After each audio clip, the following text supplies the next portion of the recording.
जय श्री राम, बोलो बजरंग बली की जय। परम प्रिय मेरे भाई बहन, हनुमान जी महाराज जी की सेवा कलयुग में तत्काल फल देने वाली है, हमारे मनोरथ को पूर्ण करने वाली है, कष्टों से मुक्ति दिलाने वाली है। सेवा कभी भी की जा सकती है, उसमें मंगलवार का बहुत बड़ा महत्व है।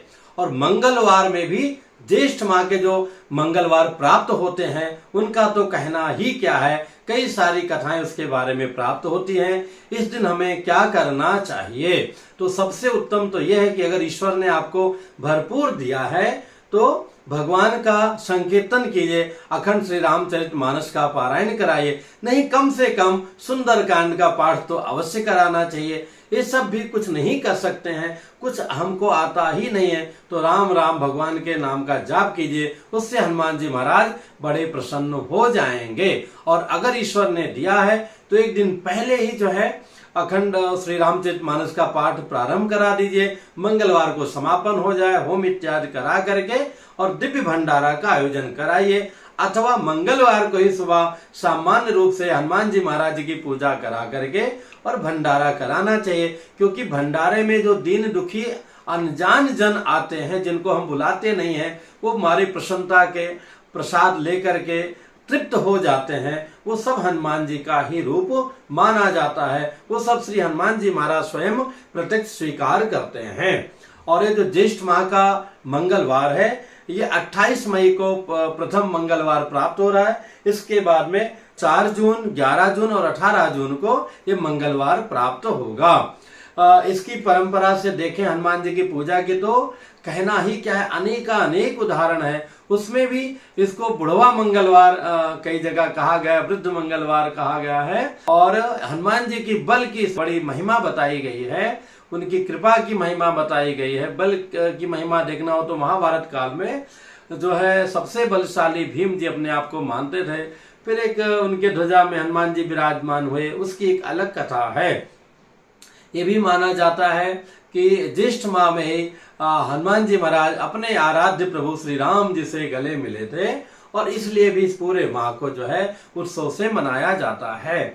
अभी कुछ वर्ष, सैकड़ों वर्ष पूर्व जो है लखनऊ के नवाब थे, उनका नाम था अली शाह। उनका बेटा बीमार हो गया, बहुत परेशान हुए, इलाज करा करके बीमारी जो है खत्म नहीं हुई। फिर किसी ने बताया कि वहां पर अलीगंज में हनुमान जी महाराज जी का मंदिर है, वहां एक संत रहते हैं, उनसे जाकर निवेदन कीजिए। आके संत के पास आते हैं, वो कहते हैं भैया हम तो इन्हीं की कृपा से हैं, राम द्वारे तुम रखवारे, हम तो इनके दरवाजे पर बैठे हैं, होत ना गया बिन पैसारे, आप इनसे ही प्रार्थना कीजिए।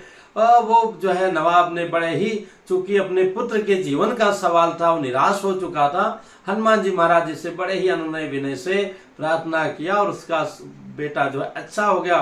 फिर उसने कहा कि महाराज जी क्या करें, कि हनुमान जी ने आपके हृदय को जो है सजाया है, उसको खुशी दी है, ऐसे इनका दरबार को बढ़िया से कर। तो उसने बड़े से कलर वलर कराया और हर प्रकार से भंडारा वगैरह कराया।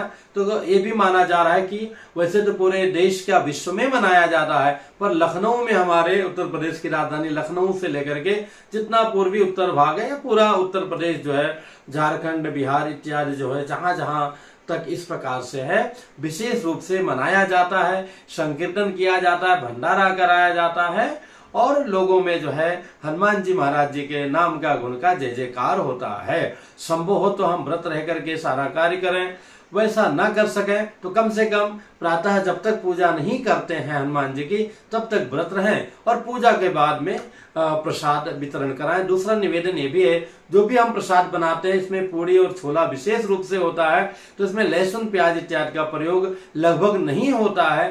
पर कुछ जगह सुनने में आया कि लोगों के टेस्ट पर मत जाइए। अभी एक हमने क्या, मेरे राम जी ने एक अनुष्ठान कराया, बच्ची जो है अमेरिका में रहती, यहाँ आई हुई है, और एक दिन ब्राह्मणों के लिए जो भाजी बनी, मिक्स भाजी, इसमें कद्दू भी था, ये 5-7 प्रकार की भाजियां डाल करके बनाई गई। वो लड़की इतनी प्रसन्न हुई कि गुरुजी आज तक ऐसा स्वाद हमको नहीं मिला था, जो तमाम प्रकार के मसालों का प्रयोग करके उसको खाने को मिलता है। तो आप बिना लहसुन प्याज का भोग लगाएंगे तो लोक परलोक दोनों बनेगा। हनुमान जी की कृपा बनी रहे। कुछ मन में दुविधा हो तो कमेंट्स कीजिएगा, बताने का प्रयत्न करूंगा। जय श्री राम।